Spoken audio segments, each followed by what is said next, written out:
All right. I think we're live. Things are looking good. Hi, everybody. Hope you're doing well. My name is Dr. Rich Shevner, or just Rich, whatever you want to call me for this. And yeah, welcome to the first Get Writ live stream. Now, this is going to be so much fun. I'm really excited about doing this. This is a live stream that we'll be doing on a weekly basis. And the goal really is to talk about all things writing in a kind of casual yet informative format. So at the Writing Center, we do all kinds of different appointments and such, one-on-one appointments where we talk about writing situations and such. And this is a way of kind of replicating that, but also doing it in a very public and personal way. So seeing some viewers popping in now, very cool. The Writing Center, it is ran and hosted by the Writing Department in the Faculty of Liberal Arts and Professional Studies. And I want to give a shout out to our director, John Sufford, for really supporting this idea to do live streams. This whole live stream service and idea was started last winter by students in digital authoring practicum, and they were doing live streaming on topics such as video games and writing situations, Dungeons and Dragons, how to live stream with OBS, things of that sort. And I was highly impressed by the work they're doing. So if you're on the YouTube channel right now, later on, you've already subscribed, do check out their work as well, because they really piloted winter 2021, our first season. So what we're doing now is something a little more live stream based. It's going to be hosted by me, and I'm excited to welcome special guests throughout this series. So actually, in about 15 minutes or so, we'll be bringing on a student, Deea Deb. She is one of our students in the professional writing major, and she'll be talking about keeping things like the YU blog and so forth. So just a couple of quick shout outs, and I'll probably repeat this most of the time when I do these streams, because I can't stress enough that we have appointments both in person and virtual for the Writing Center that you can book. I'm actually doing it on Thursdays as well. So if you want more of me beyond what we're talking about in this stream, feel free to book an appointment with me. I mainly specialize in digital writing, but I'm also open to a range of prompts, situations, that have to do with writing that you want to address. Had a lot of fun I think it was in my first year actually when I started, where I was doing one-on-one appointments in winter 2020, and I was working with graduate students, working with undergraduates, just a range of different things such as grad applications, resumes, short writing prompts, and discussion posts. I mean, even long sort of final essay papers. Happy to help you there. Just to say hi to Angela. So Angela's saying, hi, everyone. Is a senior student recently returned to York. Very grateful to the for the Writing Center resources. Very cool. Thank you. Yes, and thank you for the shout out. And hope you found that useful. And I find oftentimes when I'm working with folks in the Writing Center, we've established this relationship where they're coming back oftentimes. So I had the pleasure of working with a number of students 3 or 4 times on essays, and watching it grow. And from drafting, let's say, a graduate school letter for a senior, and looking through multiple drafts, and then seeing what the result was. And one of the students actually got into the master's program they were looking at. So please feel free to book those appointments, not just with me, but with other folks. So we also have things like drop-in sessions, focuses on accessibility. We have a multilingual studio, and as well as one-on-one appointments. We also have one-off kind of workshops. I think they're actually repeated twice, if I'm not mistaken. So we've got some coming up next week on constructing an argument and research methods. That will be also taught by yours truly. So if you want to learn some strategies on interviews, things like that, feel free to come by. We'll talk about interviews in addition to survey approaches, observation, things like that. And so this stream was sort of born out of, and I've talked about this kind of in this Wi-Fi file that came out that I think most people get. So it'll be running from today through December and then in the next semester or term as well. And just once a week. And we're going to talk, like I said, about a range of different things, purposes of university writing and assignments, new software to help with composition, tips and tools for productive composition. That could be in the spirit of more traditional essays to multimodal projects, things you want to work with. So last year and the year before, I hosted one-off workshops on working with sound, doing a little bit of web writing, working with templates, doing some coding as well with open access templates, and as well as thinking about infographics and other forms that may help you augment your essays or turn it into a more robust multimedia project if that's something you're doing in your classes. So today we're kind of just doing some of the icebreaker introduction sort of things while I'm going through some of the things that I'm bringing to the table that I think may be interesting to those of us who are tuning in. What kind of writing are you working on? What are we writing in class and elsewhere? I'll talk a little bit about what I'm doing. And then we have a special guest as well who will be talking about that. But what are we writing in class and elsewhere? So you can kind of think on that for just a second. What are some things that you're working on? I want to bracket this for just a second to say that I've just realized that some people outside of my house are cutting down trees in the park that's next to me. So if you hear that sound, I apologize. I'm hoping that the kind of chill hop vibes are playing, and then my voice and others will drown that out a little bit. I've even got like this piece of cardboard hoping to maybe block that sound out. Maybe it's not too bad right now. Nevertheless, I do apologize if that's disruptive at all. Wow. Okay. So Arena is working on a dissertation proposal. Oof. So how is that going? I should say that, I came to York in July 2019. So I'd finished my dissertation just a few months before that. And man, just starting in that proposal phase, I think a colleague and I were talking about that the proposal part is maybe the hardest because you're trying to justify, what it is you want to do and how you're going to accomplish it. And it could be kind of speculative in that sense because you don't know what you're going to find until you really get into that part. But how's it going for you? Have you found any sort of resources useful for getting those questions sort of answered? Beth's saying she can't hear any background. That's good. I think they've kind of stopped. I didn't even give them a dirty look or anything. But maybe they're going on lunch break. And hi, Jen. You're saying hi to Angela, another senior student and a writer. So looking forward to all that the Writing Center can offer. Good. So yes, feel free. Tune into these streams. Tune into, the appointments that we have as well. So Arena is saying agonizing. Yes. So I will give you a quick resource that I think is really helpful. Let me see if I can find it real quick. If you're looking for a sort, we probably have this I'm wondering if we have this in the library itself, but if not, if you can find it, absolutely 100% recommend this book, Destination Dissertation, A Traveler's Guide to a Done Dissertation. So it's done by Sonia Foss, who's a communications scholar, and William Condon Waters. And they speak at length about some practical ways for planning your dissertation, doing something that's maybe smaller but really manageable that allows you to go deep. So it asks kind of basic questions like, do you have a data set you'll be working with? What's your kind of question? What's your checklist? How could you break that out into weeks or even hours?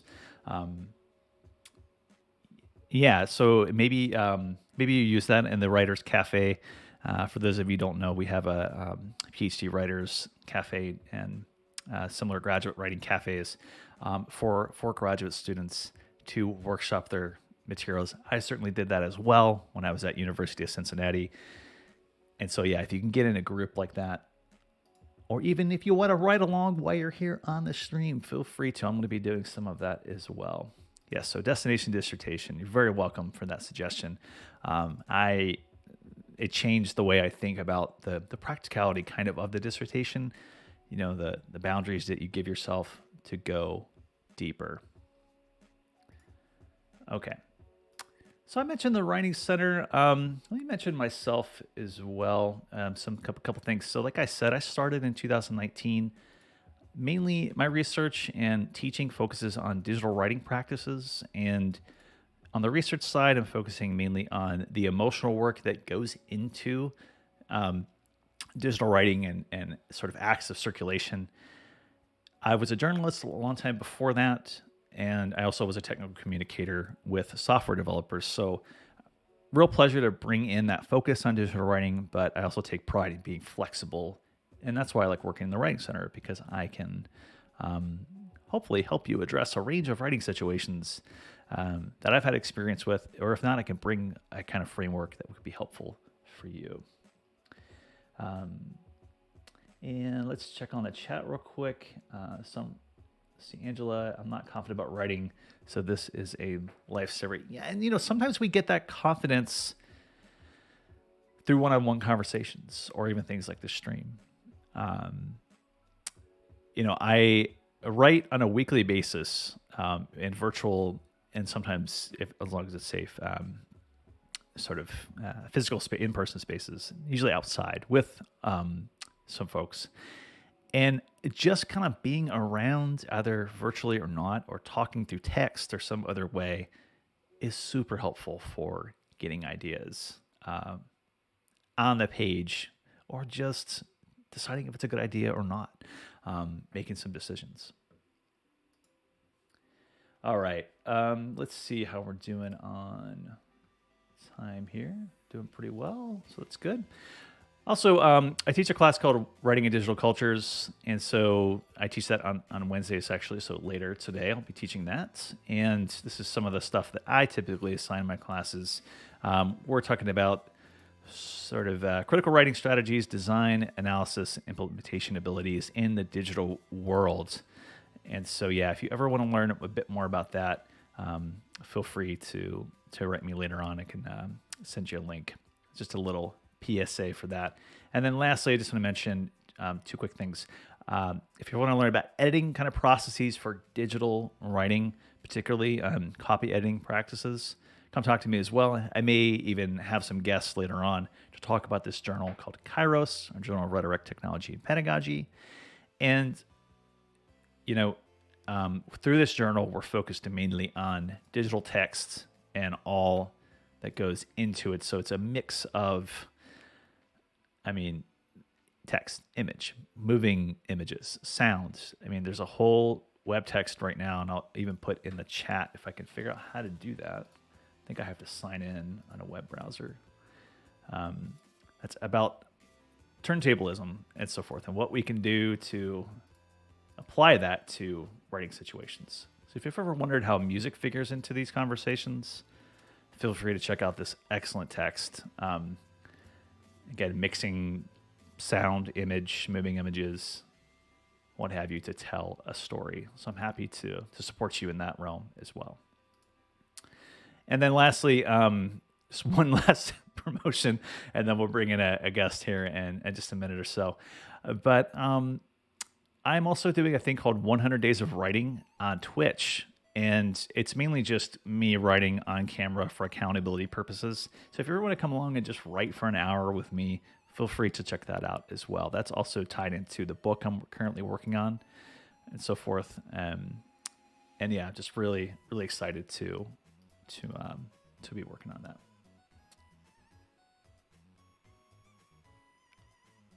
And let me turn to Angela's question, then we'll bring our guest in just a second. As an aside, on the type, it's the type of music you were using. Is the type of mic you were using, what is it? And is it Mac or PC connected? Seems good. Podcast year this year, and mic struggles are real. Yeah, if you want to know, so I'm using a thing. It's called a Shure mic, and I have to check on the actual. Let me see if I can look on that real quick. As long as it doesn't. Oh yeah, it's called a Shure MV7 is what I'm using, and I think it's like just a few $100, and I mean that's saying something. Just a few. It can be very expensive, but you can find mics that are less than $100 that are podcast ready. I think Razer has a few. It's called like the Razer Pill or something like that. It's very small, hooks right up to USB, and works wonderfully. I'm also running this from a Mac, so I'm using Streamlabs OBS to do the stream. What I like about this mic, I think it was a good investment because it mixes on the fly. So if we're hearing any of those like nasty sounds outside from people cutting down trees, it's going to help mute that a little bit. And also there are ways, maybe remind me to do this, and I'll probably do it. I was thinking about it on the agenda for November, is how to mix audio recordings if you're, let's say, doing like a virtual presentation, something like that, and you want you're just doing it from your phone or something like that. You want some quick tips for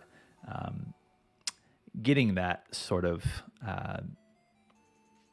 ambient sound out of your actual microphone. And we just had someone subscribe. Thank you, Jen, for subscribing as well. And there's several other folks who did that earlier. For some reason, it's not popping up, but you would normally see the zombie up top if that was the case. Okay, so we have Deea Deb here with us. I'm going to bring her in now. And let's see if that works.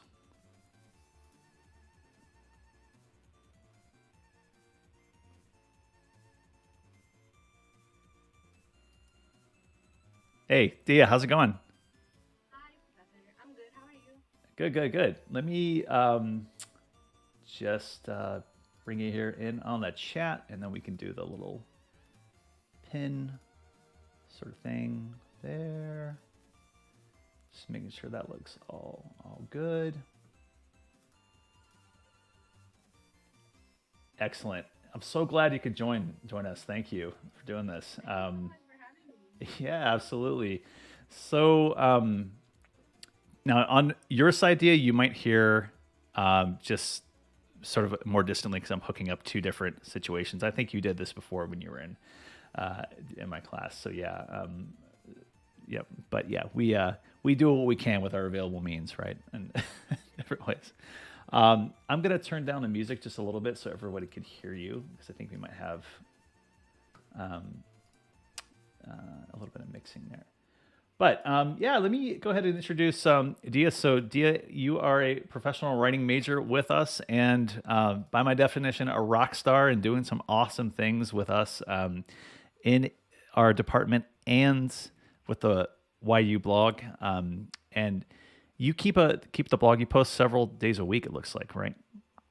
Yes. Or once a week. Okay, excellent. Yeah, I mean that's. I'm going to turn you up just a little bit so we can try to. I think that works. Yeah, and let me know if for some reason we can't. Anyone can't hear you there. I'm going to turn the music down just a little bit more. Do you know I like the music vibes a lot of times, so to hear there. Okay, so what I wanted to bring you on to talk about is just I'm going to try to do this on a regular basis. Is bring in folks from our department and beyond to talk about the kind of writing situations that they're encountering. What are we? The topic for this week is what are we writing in class and so forth. So you were telling me, I think last week when we were doing a very interview for this actual live stream. So thank you for doing that. That you're very busy this term, right? Working on the YU blog, as well as your classes and so forth. So, what kind of writing are you doing right now in your classes? Um, so my professors this term have like really vague titles for assignments. They Mm-hmm. all sound like essay one and research project and stuff like that. So I have no idea what's coming up. But something really interesting that I just finished in Dr. Allen's class in rhetoric, application, and strategy is basically talking about the rhetorical key concepts and uh, finding modern examples of these ancient rhetorical topics and kind of theories, right?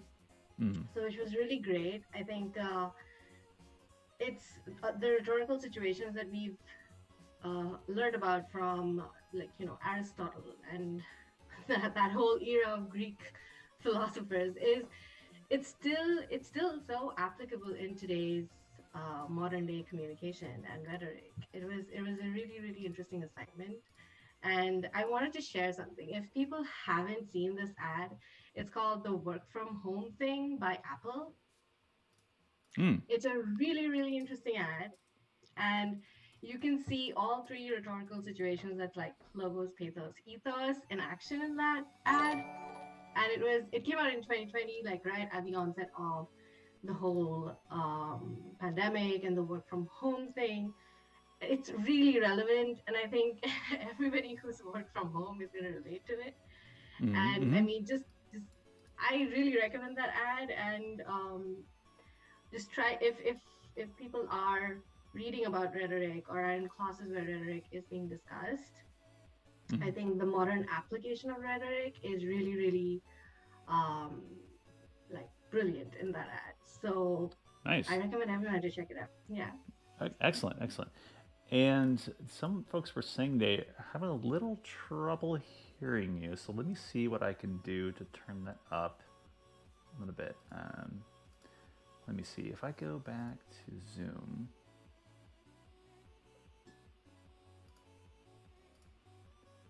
Let's see. Okay.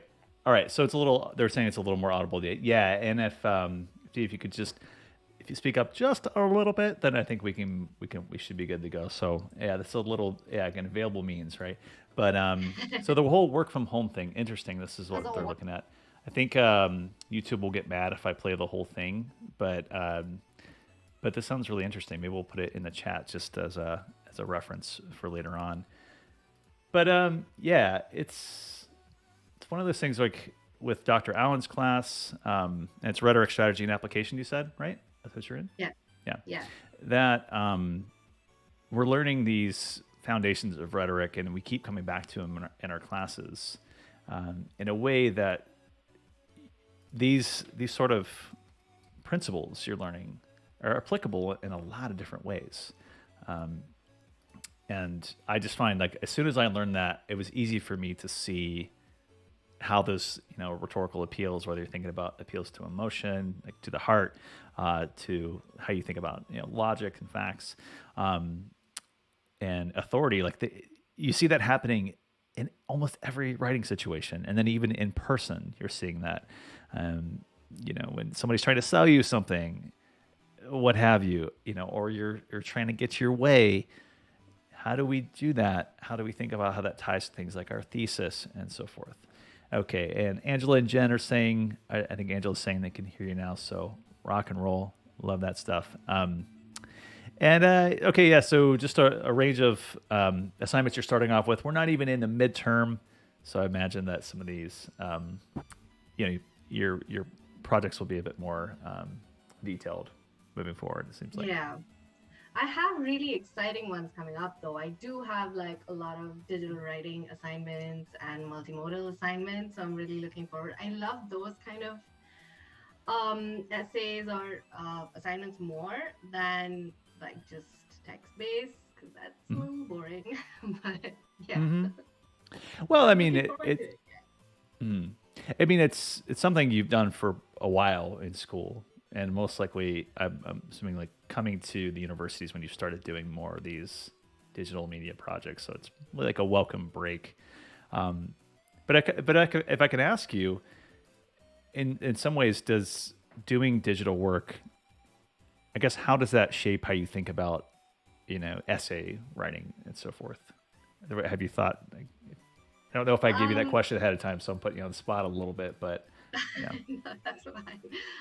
So before I came to university, whenever I thought of essays or whenever I heard someone else talk about essays, it was always like really academic and serious and, you know, like stuck to a particular norm. And you had to follow these patterns and stuff like that, and it just sounded really boring and not something that honestly in our day-to-day lives we don't really use that kind of language to write anyway. So I always thought that, what is this going to teach me? Mm-hmm. But now, and I'm so glad that I'm in the professional writing program because it teaches you such a wide range of writing. Um, it's it's like it's not just text based. It has multimodal, it has digital components to it. You get to experiment a lot with what you want to write about. You get a lot of flexibility when it comes to really constructing your message and your Mm. thesis and everything. So it's really exciting, and it's really a hands-on experience for something like it's like a test drive for your future career, Mm-hmm. and that is so cool. I absolutely love it. Yeah. Yeah. Excellent. And are you in your third year now or second year? Okay. Second. Second. Okay. Excellent. Yeah. And you're well on track in our program, doing the digital stream. Are you doing, what's the other stream you're thinking about doing, or are you currently? No, I really want to get into, I mean, in third year I want to go into digital. Okay. Yeah. I also am an English major, so the heavy academic part of it is taken care of by that major. Yeah. Yeah. In terms of essay writing and so forth. I see. Yeah. Yeah. And Yeah. it's a huge contrast if you look at it, the kind of work we do in my English degree versus the kind of work we do in our professional writing degree. And I think that's like a great balance. Mm-hmm. So it's not like overload of either. Yeah. It's cross training. Yes. Yeah, it was. Yeah, I was always an English. I was an English major who dabbled in theater and journalism. I kept like dropping concentrations and picking them up, and then eventually settled on a minor in theater to do writing in that space. And it was just so nice because the ways they were thinking about it in comparative literature were so much different than what my journalism professors would ask me to do. But sometimes I could bring interviews to, let's say, like a literary analysis of a text in some way, or if I was trying to do like more of a fresh look at it based on interviews, it was interesting, like first person analysis or something like that, right? Like an ethnography in some way. So yeah, I love that there's a hybrid there. Yeah. And Dulcie is saying in the chat, I'm a mature student and I really need some help to write my essays. So welcome. Yes, absolutely. So what are some things I can ask, and Deea, maybe we can chat about this too, but I'll just ask you, Dulcie, right now. What are some things that you need help with, like particularly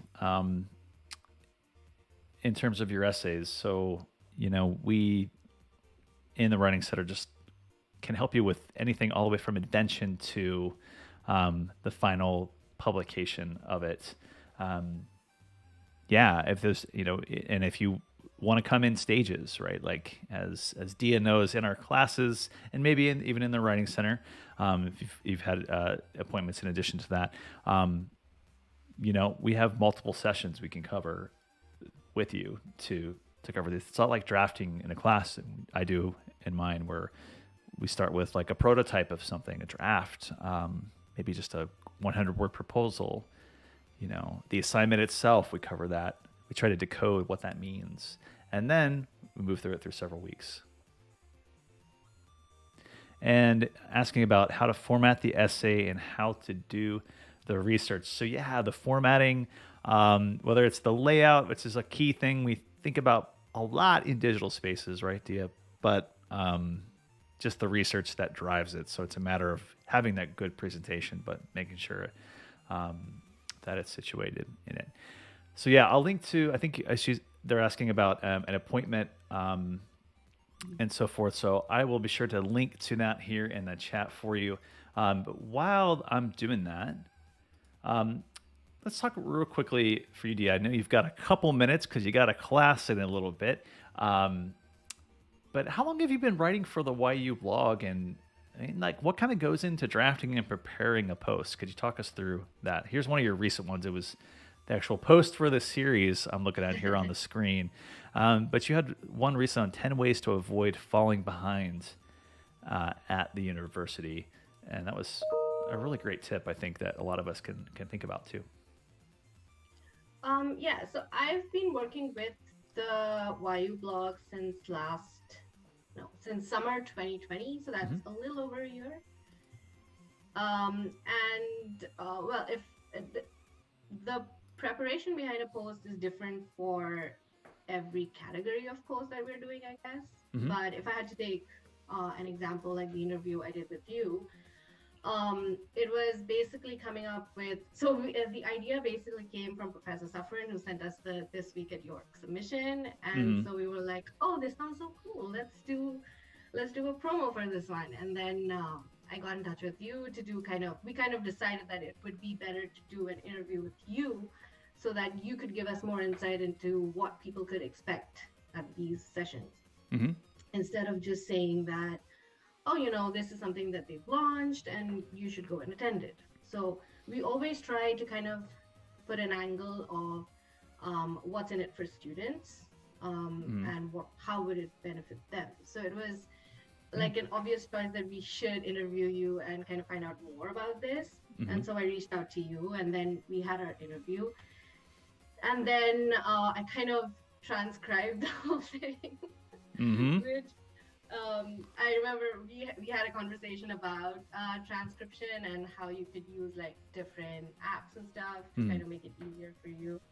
Um, and I usually use Otter, but my subscription ran out and I have to pay for it, so I didn't want to pay for it. So Hmm. Hmm. Hmm. I used something called as Temi, Temi. Oh, okay, cool. Yeah. Timmy. I Okay. also figured out that I could sign up with Otter using emails of all my family members to get infinite free trial. That's a great idea. We I will love try that. that.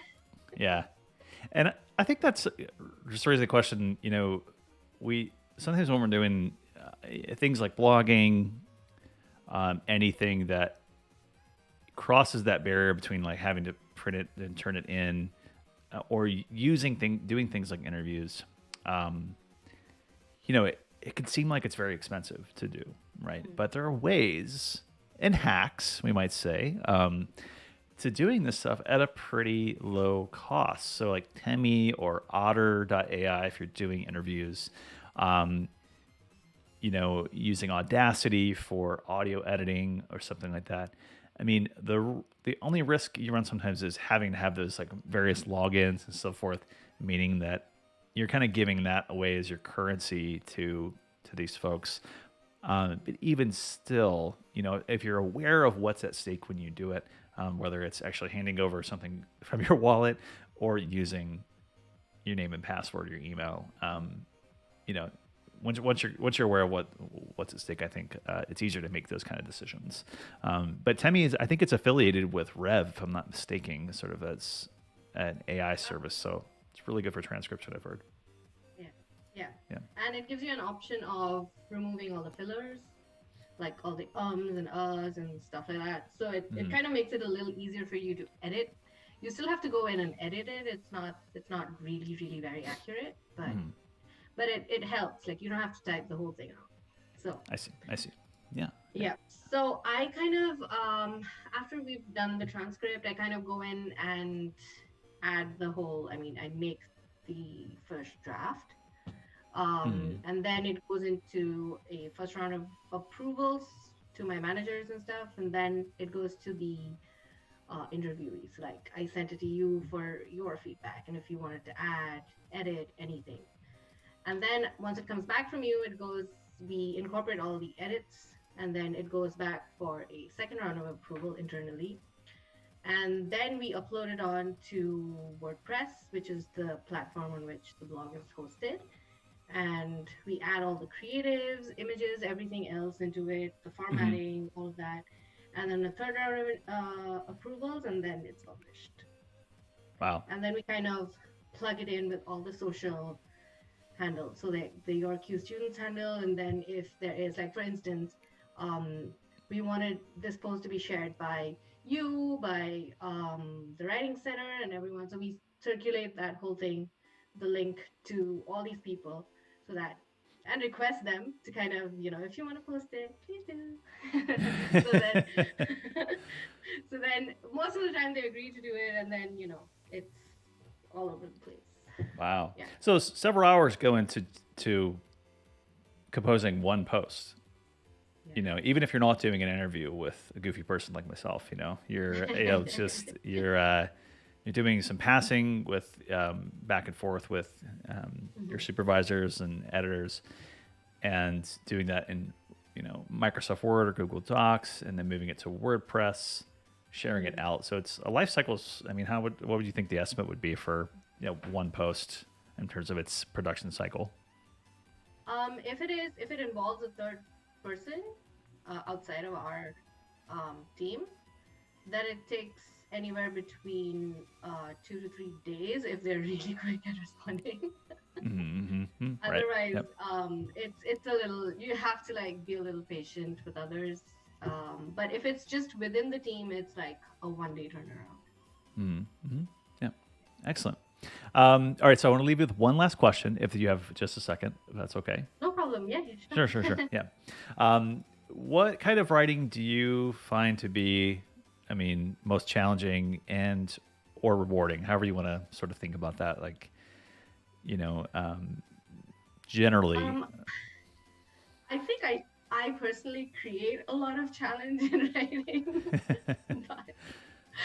which I think was really obvious in the last assignment I did with you, the Writing in Digital Cultures website, where I tend to, if I have something that I'm really passionate about, I tend to make it really big, and then I eventually, as I work on it, I realize that I have to like narrow it down and scale it down and focus on maybe just one aspect of it.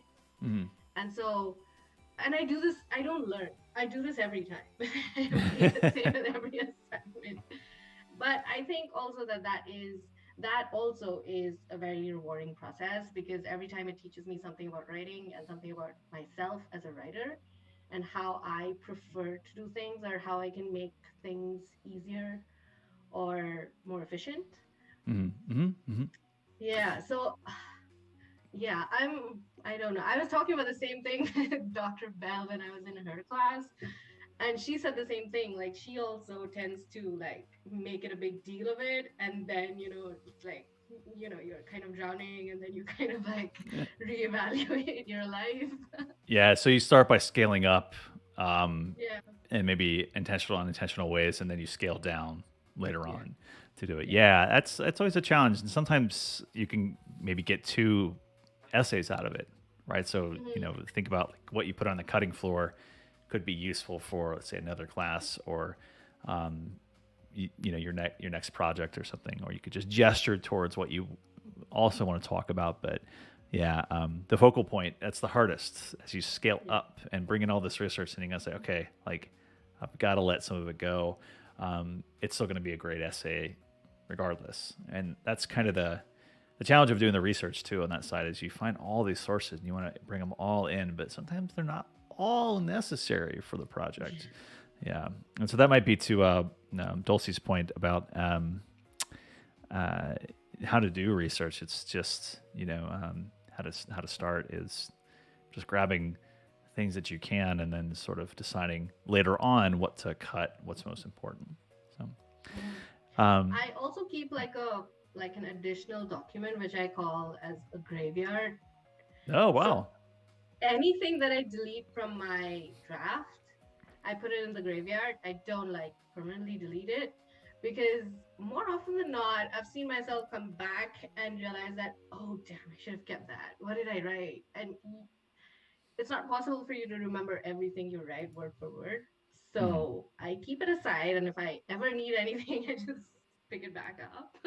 So fitting for October, graveyard Yeah. documents. I like that that seems like an article or something you should definitely work on at some point. Like, what gets left in the graveyard? How can we make use of it?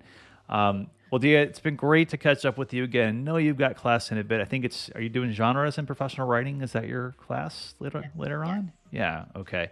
And so if you want to check out more of the great writing that Deea's doing, do check out the YU blog.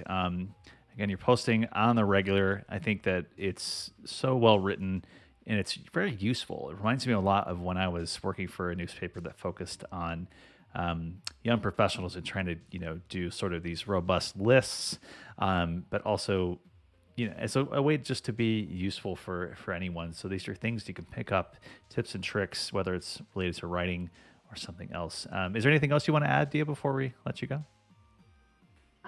No, I think you're like the best marketing tool we could ever have. Okay, yeah, and let me know if other things come up. I'll be sure to give it a shout here on the live stream since uh, the YouTube folks will be stuck with me for the rest of this year. So we'll see. All right, well, have a great class, and yeah, we'll talk to you soon. Thank you. Thank you for having me. Yeah, no problem. Okay, bye. Bye. See you. Okay, so I've ended that meeting. Now I gotta get myself out. So what a great chat there. What I want to do is take a really quick pause. If you have questions generally about writing or you want to chime in about the things you're working on, in addition, I'm going to look at get some tips ready as well, especially for thinking about maybe where to get started with research. But I want to know too, like, what are you writing? What else is on your mind about your upcoming assignments, things like that? Every time I do a stream, I'd like to take just a 2 or 3 minute break because I think we're at our desks and we deserve breaks, right? As those of us who are working on writing, it's good to stand up and move. I always give this tip to everybody who is staring at their screen, work at their research, working on writing.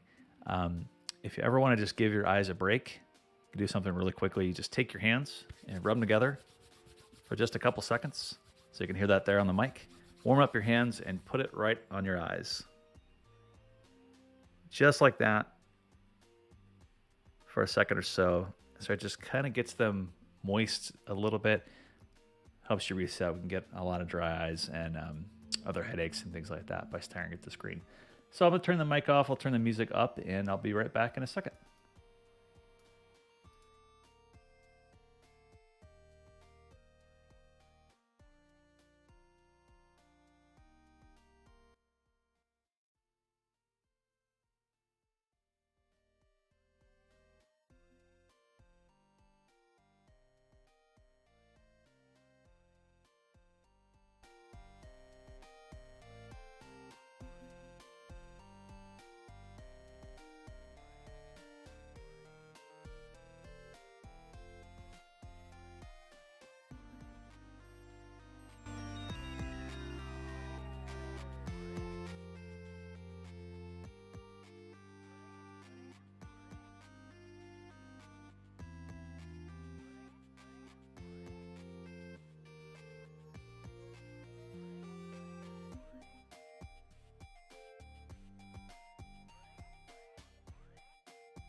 Okay, back with you all.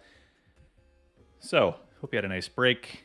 So just the one thing I didn't click on here, and I can actually put this into the chat for you all as well, just to be thinking about.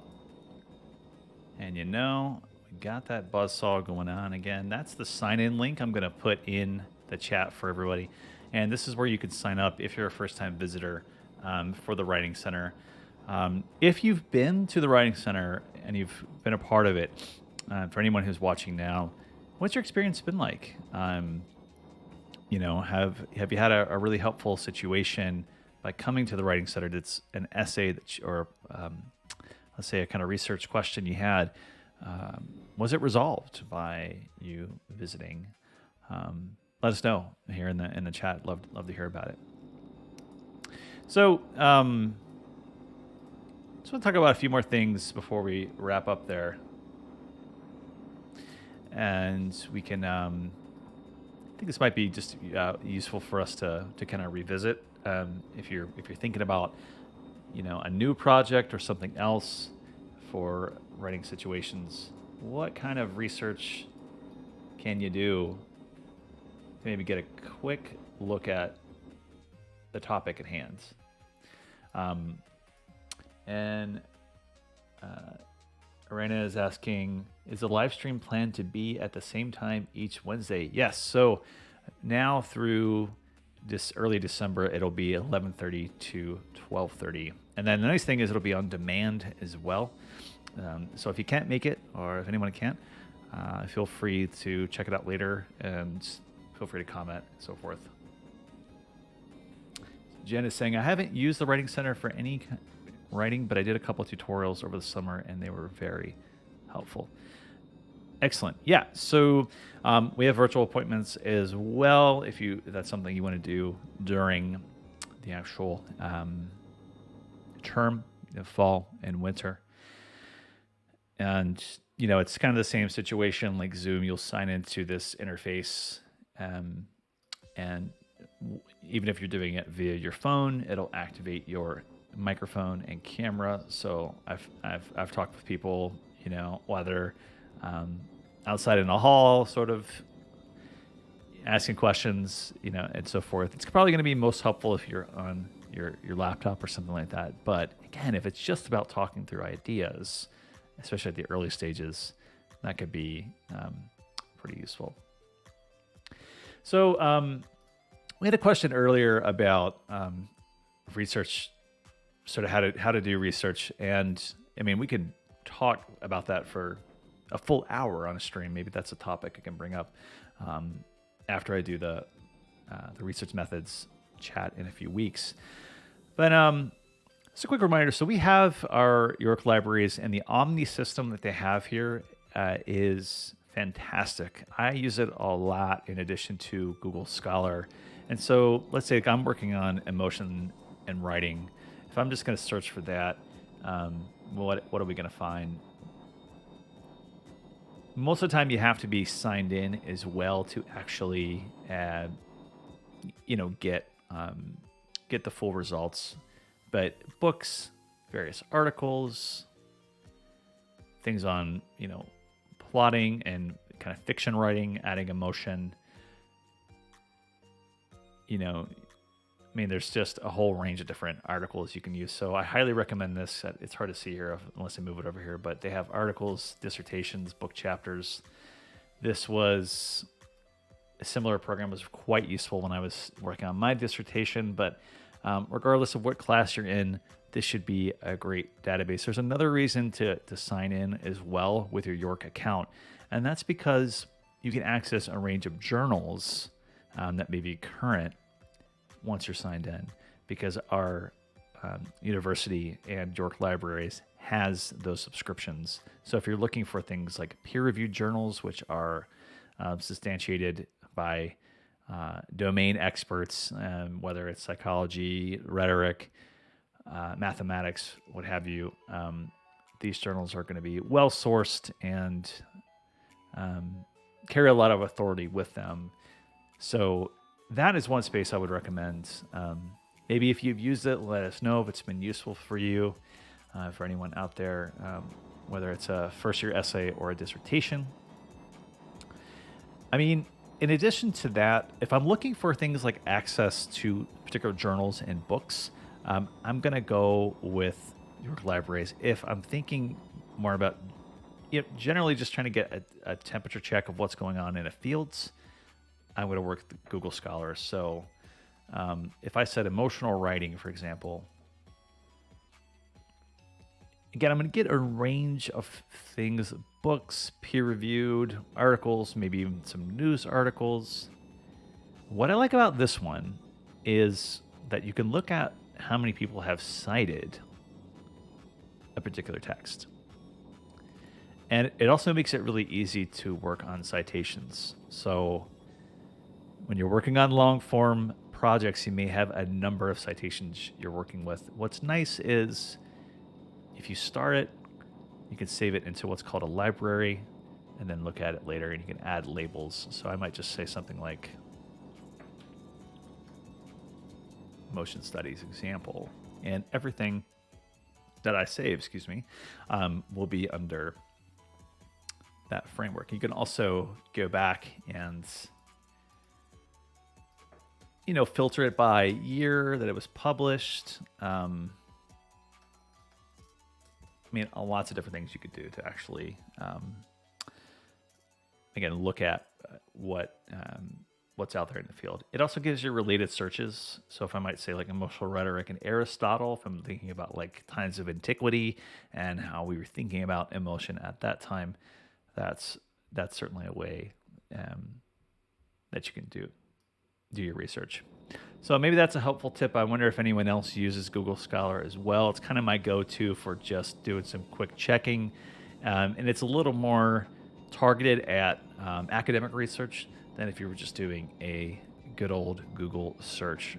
You'll find a range of sources. In that space, we're here. It's a bit more controlled. It's a bit more focused on, what's been in academic journals and so forth.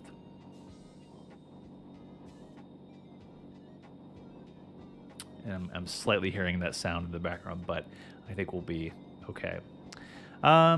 So maybe I'll talk a little bit about some of the research I've been working on, and to show you how robust it is. Sometimes during these streams, I'll actually be doing writing on the screen, and other times I may just be helping answer questions like I've been doing today, or bringing in folks for guest chats. So things you want to, you really want me to cover during the stream, let me know, or I can bring them up later on, because likely the things you're thinking about are things that many other students, faculty, staff are thinking about as well. So something to talk about here for a second is I'm working on my book right now. It's tentatively called Feeling Digital Media. And right now I have the system I'm using. It's called Scrivener. It's really nice.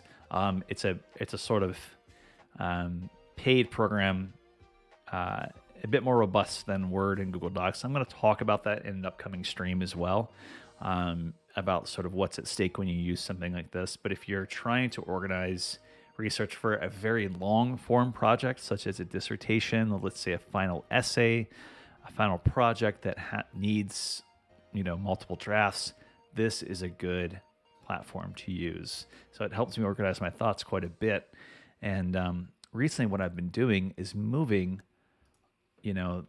roughly, let's say 25,000 words to a website. So again, like, even though I specialize in digital writing, I do a lot of things in the kind of traditional form in essays, and then I think about how I can move it to something like a web page. So the real pain point for me now is not so much the research and the writing in the traditional sense, but it's using code to tell my story. So for example, like, this is the homepage of what I'm working on, and I've got this kind of introduction. This is supposed to mirror what I have right here. And so I had to go in and add various bits of code to tell that story. And I'm doing it by hand, the coding that is. So doing all the writing here and then moving it over to this digital space, just to hopefully tell a more robust story. So that's what I love about, moving between these spaces. If I decide I just want to make this an essay, I'm in good shape. As we heard with Deea, she's often working in Google Docs and other, Word. She's passing it around in email, and then she's later putting it on WordPress. And so I think that's a good example of thinking about how your writing can move beyond what you just see in Microsoft Word and such.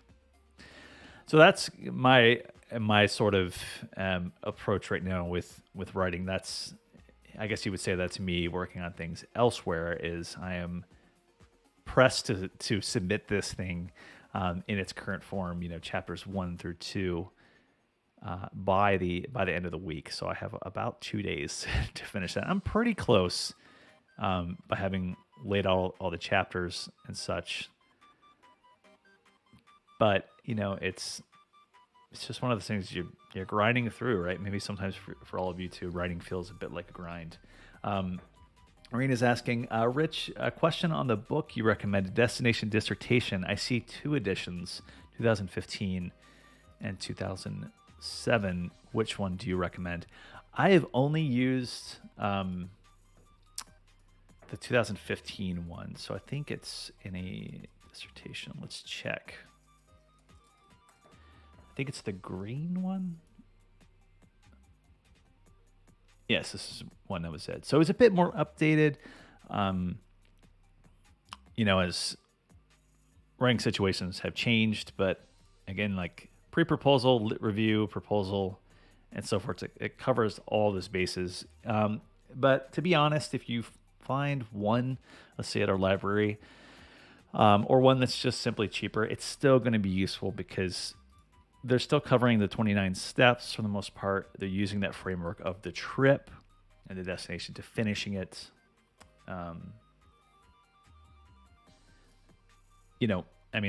There's something to be used either way. I think they just kind of updated the language for a second edition, so you can't go wrong, in my opinion. Angela's saying, downloading trial of Scrivener. See if you're interested in trying it out for free. Yeah, I can even put a link there because maybe we can talk through that a little more in a little more detail in the coming weeks. So let me go ahead and put that in the chat for everybody. I should say now that I don't make any commission or anything like that from these links. It's just a resource that I found pretty useful, and that's sometimes what I think, I would encourage you to also think about if you want to talk more one-on-one with me, like in appointments or with additional writing center specialist, is what program is going to be best for the project you're working on. So for me, this is better for long-form projects. It's also good for short stuff, but I found like I could just, use something like Word or Docs for that kind of writing. But if I need to collect, let's say, a number of research notes, images, and I want to put them in various folders or binders, that something like Scrivener is going to be better for me. Sometimes I even write in, plain text because I don't want formatting to get in my way, while I'm working on stuff. So if I'm just making something like in text edit saying thank you for checking out the stream, it's unformatted, so I can virtually put that in anything I want to, and it's gonna look pretty good. So something like that. You've got a lot of options there. Yeah, so Angela, let me know how that goes for you. And yes, Arena, you're very welcome. Hope that helps for your project. You'll have to tell me sometime what your dissertation's on. That sounds neat. All right, so let me give you an overview of what's coming up on the stream, and then I will wrap up for today. So let me I gotta check back on my notes. I maybe gotta put it in a plain text doc so that we can advertise it a little bit. Let's see, October. I need just a minute. That's one thing I sort of didn't occur to me. All right, to do, okay. And this should be kind of circulating around on our website as well, but I'll go ahead and put it up here.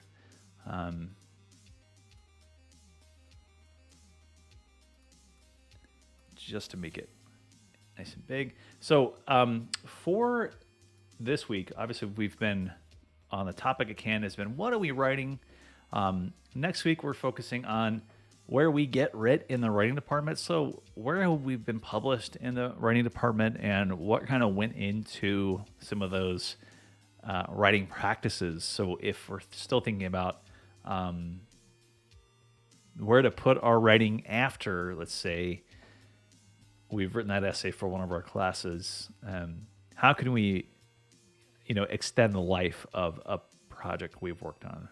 So we might think about writing for undergraduate journals, but in our case, and I'll have a special guest next week as well. We'll talk about where we've placed sort of drafts and how we've broken them up to be useful in multiple situations. Reading week is after that, so we'll be off on the 13th. On October 20th, we'll be talking about writing software in lieu of Word and Google Docs. So continuing this conversation about Scrivener, and how to sort of navigate its free use and stuff, because it is kind of an expensive program.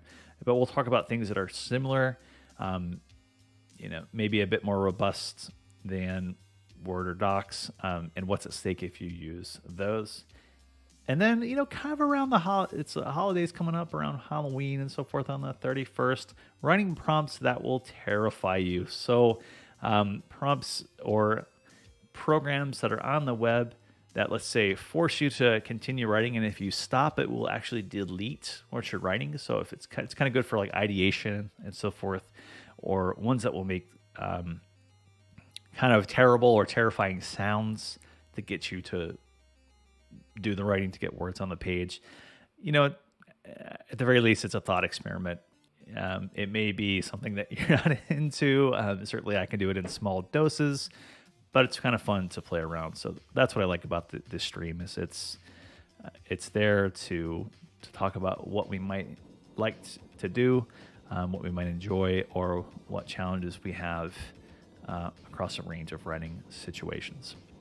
Okay, so that's all I have this week, folks. Thanks for tuning in. Had a good audience of about 10 or more folks. If you're checking this out later on YouTube, thanks for checking it out. Feel free to leave some comments as well. Other than that, I will see you all next week. Okay, have a good one. Bye.